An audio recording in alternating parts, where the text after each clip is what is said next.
మన జమ్మల మడుగులో అత్యున్నత పరిమాణాలతో Aaradhya dental hospital intraoral scanner laser dentistry OPG ద్వారా డిజిటల్ ఎక్స్రే తో మన జమ్మల మడుగులో ట్రీట్మెంట్ అందించబడును. ఆరాధ్య డెంటల్ హాస్పిటల్ అందుబాటులో ఆధునిక దంత వైద్యం కాపు వీధి జమ్మల మడుగు.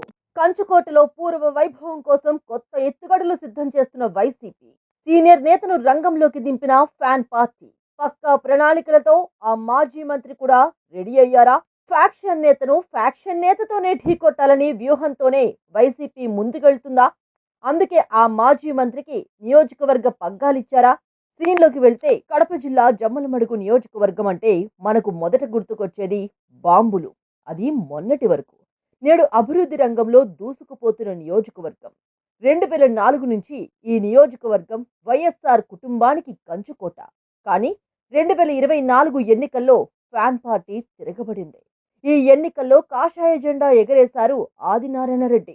అయితే వైసీపీకి కంచుకోట లాంటి జమ్మల మడుగులో వైసీపీ అధిష్టానం పక్కా ప్రణాళికలతో ముందుకెళ్తుందట. ఇకపోతే మాజీ ఎమ్మెల్యే సుధీర్ రెడ్డికి రామసుబ్బారెడ్డిల మధ్య గ్యాప్ మరింత పెరిగిందట.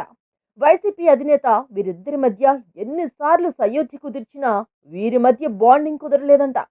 మొన్న జరిగిన ఎన్నికల్లో సుధీర్ రెడ్డి ఆదినారాయణ రెడ్డి చేతిలో ఓడిపోవడంతో నియోజకవర్గంలో పత్తా లేకుండా పోయారట. ఇక జమ్మల మడుగులో మళ్లీ ఫ్యాన్ గాలి వీచాలంటే గట్టి నిర్ణయమే తీసుకొని రామసుబ్బారెడ్డికి పార్టీ పగ్గాలిచ్చారట. ఇక జమ్మల మడుగు నియోజకవర్గంలో ఏ పార్టీ నుంచి పోటీ చేసినా గెలిచే దమ్మున్న నేత బీజేపీ ఎమ్మెల్యే ఆదినారాయణ రెడ్డి. ఈయనను ఢీకొట్టాలంటే మాటలు తప్ప చేతలు కాని సుధీర్ రెడ్డి వల్ల కాదన్న అభిప్రాయం వైసీపీ అధిష్టానంలో ఉందట.